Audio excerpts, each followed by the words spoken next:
На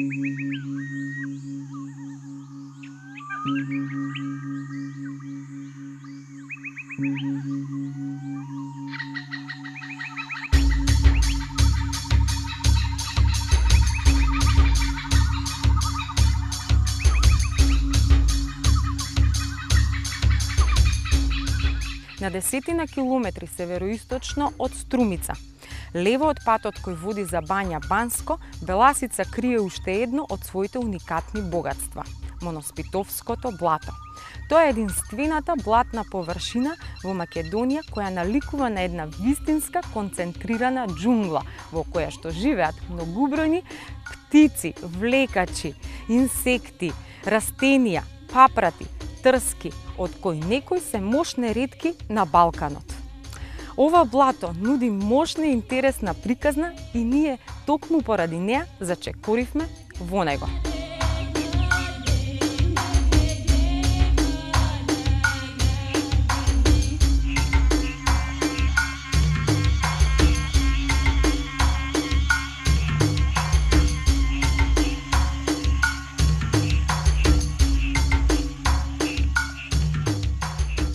Честопати луѓето се прашуваат дали под блато се подразбира мочуриште.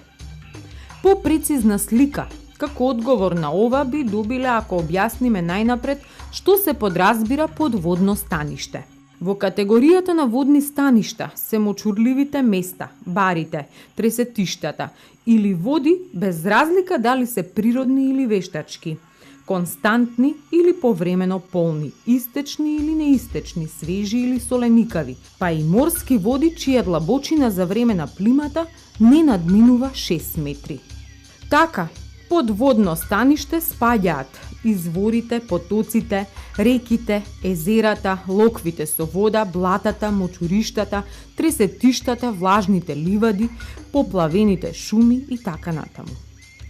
Во Македонија најраспространетото водно станиште од блатно-мочуриштен тип е Моноспитовското блато.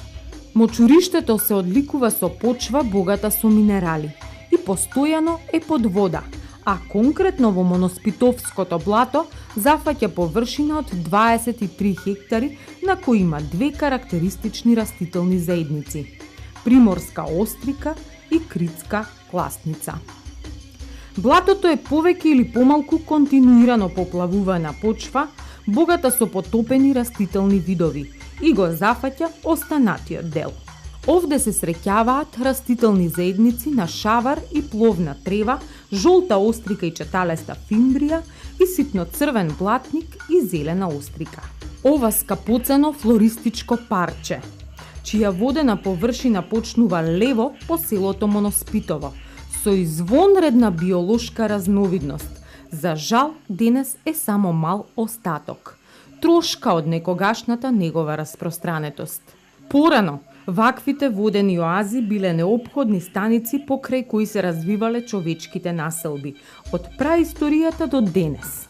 Но конкретно, блатата и мочуриштата биле сваќани и како мистични зони и идеални скривалишта или дувла на страшни и ретки животни. Најсериозен проблем била подлогата на заразни болести, како што е маларијата, од која спасот се барал преку намерното сушење на овие во некоја смисла резервати на зарази или нивно пренаменување во рибници, обработливо земјиште или индустријски зони. Дали спас или еколошка ампутација на сопствената природа? Тоа и денес е предмет на полемики, земајќи ја во предвид историјата. Но дефинитивно кога веќе медицината, науката и човечката свест се впрегнати во ваквите проблематични решенија, наспроти катастрофалните исходи и во обата случаја, сепак контролата и добриот мониторинг ја превагнуваат страната дека природата си го заслужува своето доделено место, кое човекот треба, мора да го негува. Овде сеќавањата на Моноспитовското блато, меѓу старците на кои пред 50 години им значело живот, екзистенција, се топли, носталгични и помалку тажни. Тоа бил нивниот втор дом под отворено небо, кој им давал многу. Според кажувањата кон крајот на 19-тиот и почетокот на 20-тиот век, блатото го викале езеро, го доживувале како втор Доиран. Длабоко било околу 6 метри, а луѓето со шајки патувале од Зубово до Банско и Муртино.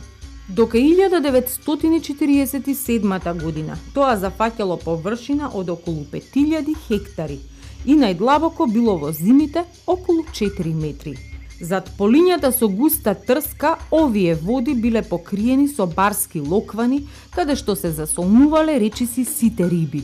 Денес е само 400 хектари и го зафаќа атарот на селото Моноспитово.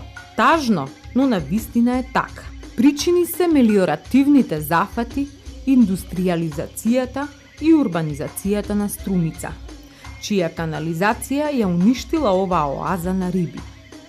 Таа е всушност главниот хендикеп на блатото последните 20 до 30 години. Минувала токму низ неговото срце, влевајки се на крајод во истоимената река и успешно го труела со нејзиниот хаотичен проток, кој бил долгогодишна гангрена на овој специфичен екосистем. Нејзин резултат се поцрнетите видри и црните оклопи на блатните желки.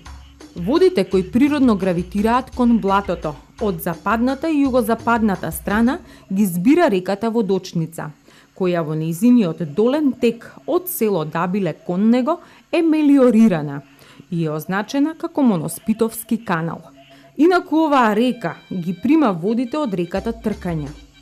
Од југозапад еден вид собирен канал ги збира водите од изворите и пороите, а од Беласица кон блатото се слива реката Воденишница, која се спушта покрај бања Банско, од каде се сливаат и околните термоминерални извори кои завршуваат во југозападниот дел на блатото. Но хидролошката слика во поглед на блатото од Втората светска војна до денес е континуирано променлива. Спасот и неговото повторно заживување се гледа и во дел од водениот капацитет на Беласица, кој би можел да се насочи наваму.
Постојат предпоставки дека блатото е поврзано со подземно езеро на Беласица. Оваа некогашна оаза од реликтна флора денес е значително осиромашена, но се уште е присутна особено во југоисточниот крај на подножието на Беласица. Генезата на овој блатен екосистем започнала од поодамнешната геоисторија на овој регион. Има повеќе тези, од кои една доста популарна е дека блатото е остаток од некогашното големо езеро кое настанало пред 20 милиони години во времето кога се формирало Егејското копно. Потоа тоа истекло кон Егејското море. Тука, кон крајот на терциерот, живееле мамути и диносауруси. Се предпоставува дека во овој дел како најниска точка во регионот, како што се сушала водата во далечната геоисторија, во времето кога живееле диносаурусите, тие се повлекувале заедно со неа. Денес, на оваа педа, блатно-мочуришна земја, останале како сведоци за нејзината уникатност, ретките и реликтните растенија, од кои некои го свртеа и вниманието на светот. Така оваа мала, навидум џунгла, е значаен споменик на природата. Титула со која беше крунисан во 1987 година, еден од најзначајните белези на извонредниот диверзитет и можеби најзначајниот меѓу растителните видови, кралската папрат, Осмунда регалис. Ова е единствениот локалитет каде што таа се развива на толку мал простор, а по својата специфичност ретко може да се сретне на друго место на Балканот. Таа е една од трите растителни заедници кои овде ги има на влажните ливади, кои поради идеалната влажност се вистински мозаик од растенија, инсекти и пеперутки, меѓу кои се шаренеат крилцата на адмиралот или Ванеса Аталанта, кои надлетуваат на некои од специфичните цветови, меѓу кои се и блатната перуника, виолетовиот салеп, црниот гавес, големата жолта поточарка и теснолисното водено лутиче. Кралската папрат може да порасне висока и до 2 метра. Ја има во подножието на хотелот Цар Самуил, лево од патот, а распространета е од периферијата кон јадрото, но присутна е и во некои други делови.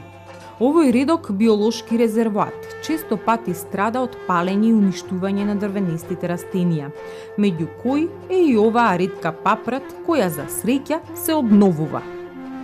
Од останатиот растителен свет, меѓу реликтите е и заедницата од глуктиноза, мешавина од девла и лијани, која е идеална база за гнездењето на птиците. Од нив пак овде се регистрирани 112 видови птици, но овој број не е конечен. Меѓу нив може да се забележат како гнездилки на блатото, малиот воден дик, дивата патка, обичната и зеленоногата кокошка, блатната еја и неколку видови трскари. И оние кои се гнездат во пошироката околина, а овде доаѓаат по храна, како белиот и црниот штрк, сивата чапја, малата бела чапја, малиот орел кликач и други. А кога територијално блатото било поголемо, се забележувале дури и пеликани и орли рибари. Некогашното блато било своевиден рај за птиците, но и за селаните од околните села. Овде се ловеле на мощно интересен начин диви пајки или биби. Во Моноспитово, симпатично и срдечно село, кое некогаш екзистирало од благодетите на Моноспитовското блато. Важна алка бил и ловот на диви пајки. Во селото и денес се чуваат питоми пајки, кои освен што се главна поворка за пречек и атракција за посетителите, нивната улога е всушност вешто вткаена во ловечките планови, со кои се надитруваат птиците преселници и дивите патки. Така во оваа ловечка предумисла, овие селски галеничиња се всушност мамки кои намерно ги носат со себе ловџиите, кои чекаат во заседа во малите импровизирани кукички и ги демнат на мамените диви пајки и некои од останатите птици. Тие пак залетани доаѓаат по нивните звуци и така стануваат лесен плен.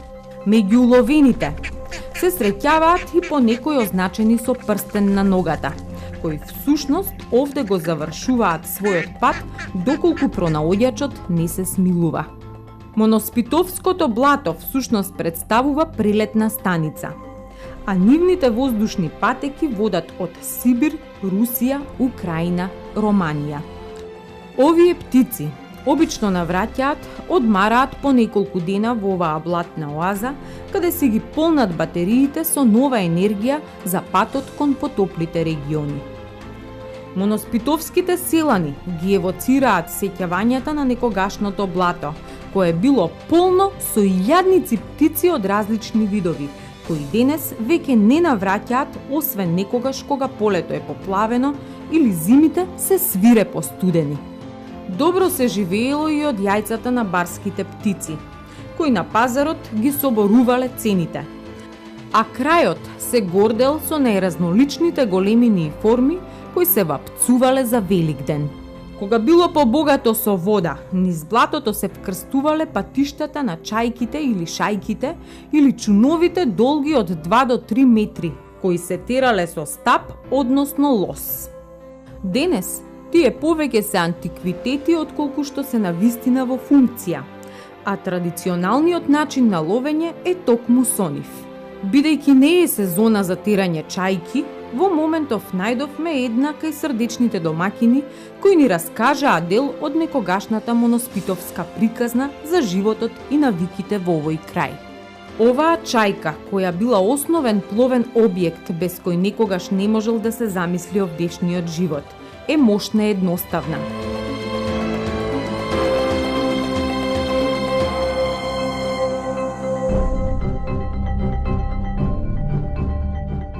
Таа е од дрво и иако на прв поглед е со едноставна конструкција и со расцепи например на средината, е доста функционална.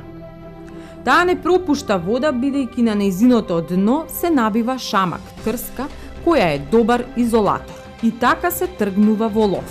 Освен диви пајки, овде се ловеле и риби, со сапкне или оста, нешто налик на вила со куки. Се полнеле цели кошеви. Овде всушност се живеело од риба. Јагули, штуки, струмичка мрена, клен, а според сеќавањата на селаните и крапови, линеши, амури, црвеноперки. Моноспитовското блато е главно мрестилиште на некој од нив, од кој особено интересна со својот пат и појава е штуката. Порано, царица на рибите во Моноспитовското блато била штуката, чии капитални примероци достигнувале и до 10 килограми. Но денеска, откако значително е исушено Моноспитовското блато, нејзе почесто ја има во долниот тек на реката Струмица.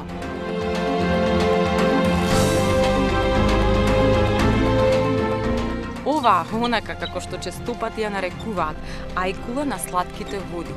Има вретенест, облик на главата и токму затоа наликува на крокодил, а напред устата има облик на паткин клун.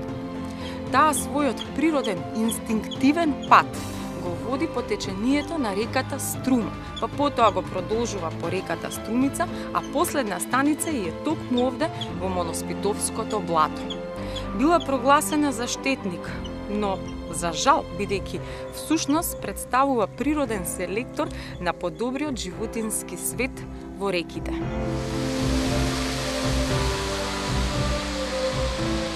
Моноспитово лежи на струмичка река, а денес, за разлика од минатото, штуката почесто се забележува под Ново село или во долниот тек на Струмица меѓу Смоларе и Ново Коњарево. Во овој регион од општина Босилово веќе ви е јасно зошто едно од целата се вика штука. Оваа ајкула на сладките води, чии капитални примероци некогаш достигнувале и до 10 килограми, и другите риби биле Моноспитовската зимница. Се чувале во буриња, нешто како циронките и крапот во преспа. Се спремале, конзервирале и се сушеле на повеќе начини.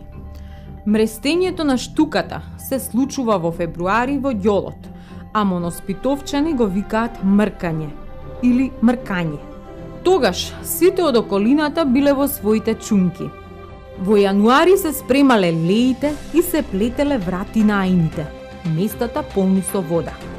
Всушност на тој начин се правеле лавиринти од плетена трска во кој заглавувала рибата, која била лесен плен на спремните баски, ости или сапкани, еден вид харпуни, специјално наменети алатки за лов. На времето, како што велат, имало колиби сеиници, прекриени со трска, стари повеќе од 200 години. Во нив имало ќумбиња и дрва и можело да се остане и по неколку дена, за да се обезбеди улов ако времето се погодало врнежливо. Ловците од Моноспитово во текот на ловната сезона прават кукички од шамак и трска чеки, наменети за чекање на птиците.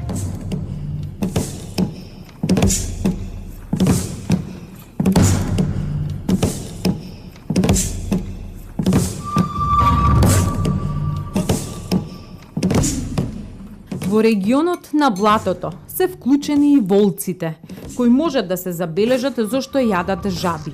А меѓу жабите, од кои се забележани десетина видови, од поспецифичните се издвојува луковата жаба, која важи за ендемит, потоа зелената крастава жаба, гаталинката и други. Попрецизно, во блатото и неговата околина се регистрирани 11 видови водоземци и 16 видови влекачи, кои се главни регулатори на бројноста на инсектите. Ова мало катче од универзалната аналогија си е организирано од самата природа. Од влекачите присутни се водните желки, кои речиси една половина од годината хибернираат закопани во калта на бреговите.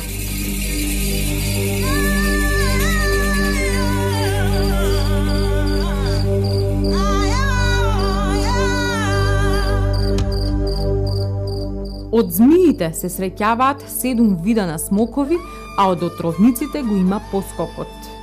Випера амодитес со максимална должина од 90 см.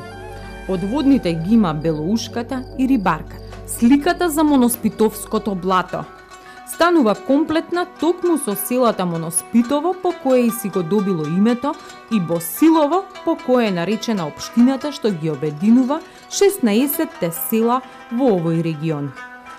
Старите занаети, кои значат живот и екзистенција за овој крај, се на прагот на изумирањето, иако ќе се најде по некоја куќа што се уште ги негува. Тие заедно со предметите и сеќавањата на старците сведочат за богатствата на Моноспитовската природна ризница. Приказната ја имаат, руралниот туризам е на повидок, а малата џунгла е веќе спремна. Денес таа е облагородена со дрвени мостови и стази за туристички прошетки и научни експедиции, во кои може да се ужива во една вистинска палета од звуци. Направен е околу 2,5 километри тампониран пристапен пат кој води до блатото.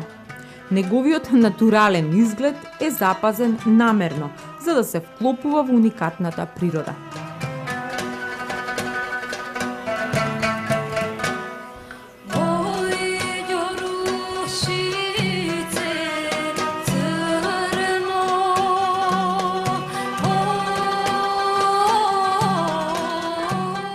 Инфраструктурно оваа организирана платформа од дрвени патеки, 7 кукички и 2 посматрачници, кои се од костеново дрво, опфаќа околу 1000 метри.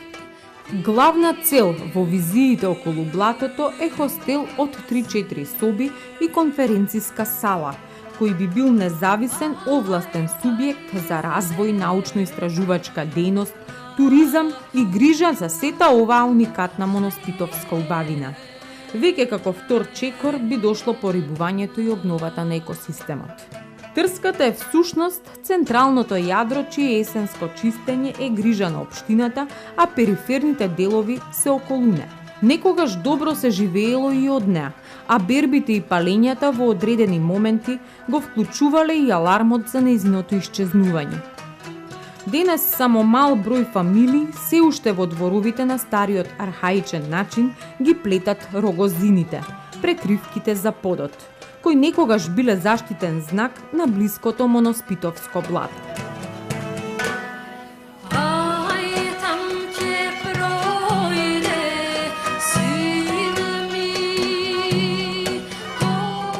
Водните растенија од ѓолот, рогозот и трската се користели за правење на тавански леси.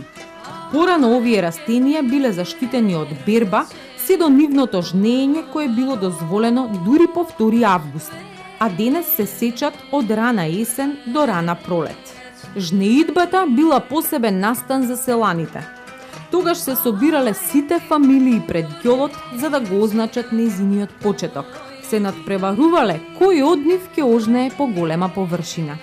Одбележаната површина за секое семејство била определба за добивката, односно годишното следување на рогоз и трска.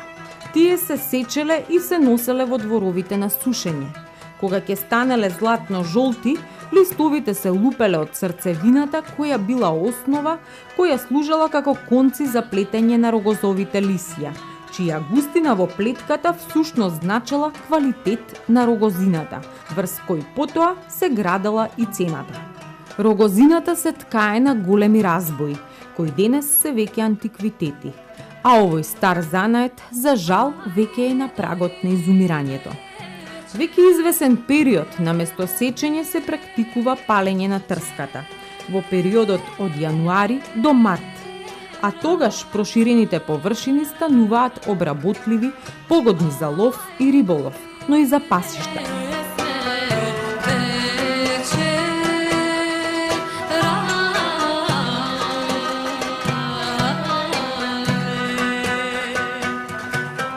Така се смениле изгледот и експлоатацијата на Моноспитовското блато.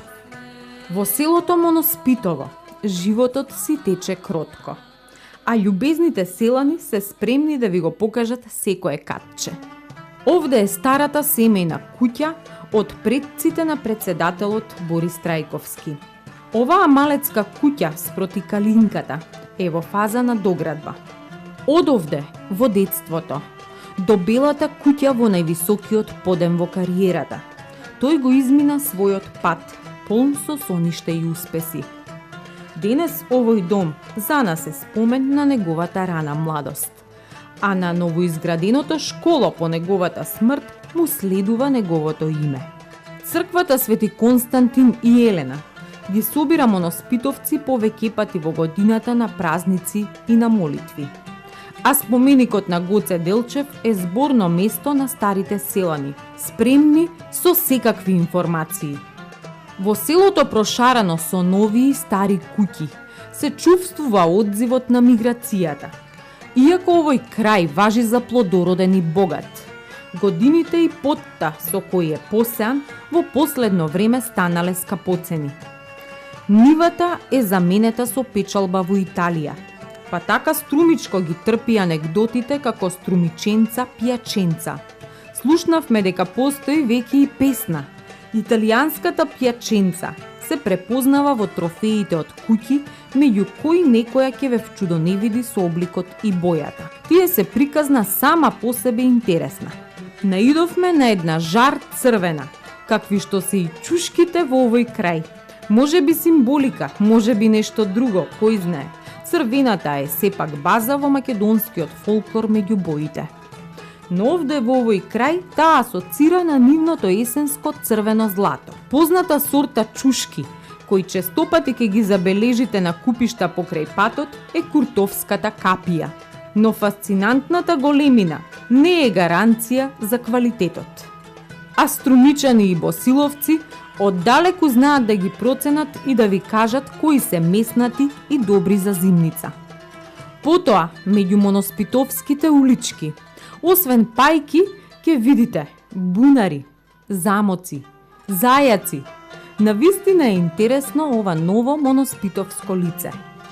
Една од куќите во стил на замок со кула, како да била инспирирана од царевите кули. Подоле и куќата на писателот Донев, кој одгледува зајаци за кои вели дека сите се политички обоени. Овде владее партиски плурализам, или пак за некого можеби зајачка демократија.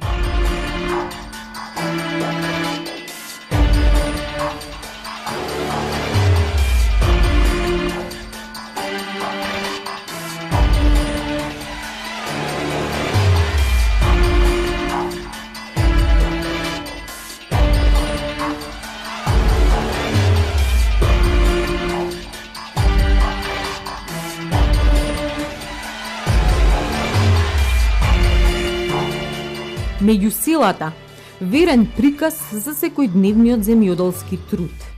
Се црвените испечени вратови по нивите на Горилово, кое важи за едно од највредните села.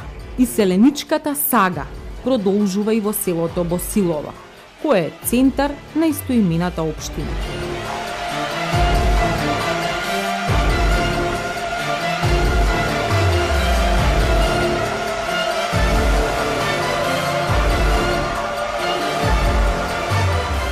Таа се протега на површина од 150 км квадратни во југоисточниот дел на Македонија, а распространета е во средишниот дел на струмичкото поле, завземајки значајно место во целиот регион.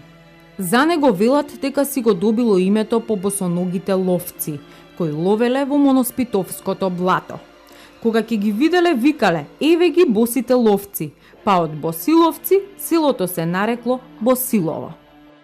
Но за настанокот на селото има повеќе преданија. Според едно пак, името на селото пред кое минува реката Струмица е добиено од првиот човек кој се доселил Босилко. Неговата поранешна локација, кога било наречено Нејчино, била на 500 метри од сегашното, а неговото соседно село било Драгомирово, кое било изгорено во почетокот на 20 век. Овде, во Босилово, продолжува струмичката екзотика. Климата е идеална за палмите кои ги красат босиловските дворови. Некаде ќе видите палми, френки и чушки на едно место. Тоа е веќе слика на нашата македонска екзотика, веројатно ретко присутна во светот. Гледката е секако симпатична за оној кој си го сака крајот. Со таков топол впечаток си заминавме од него, чие срце е една мала џунгла. Нејзината уникатност ја додадовме во нашата ризница од чудесии. Навистина, ова е чудесна земја.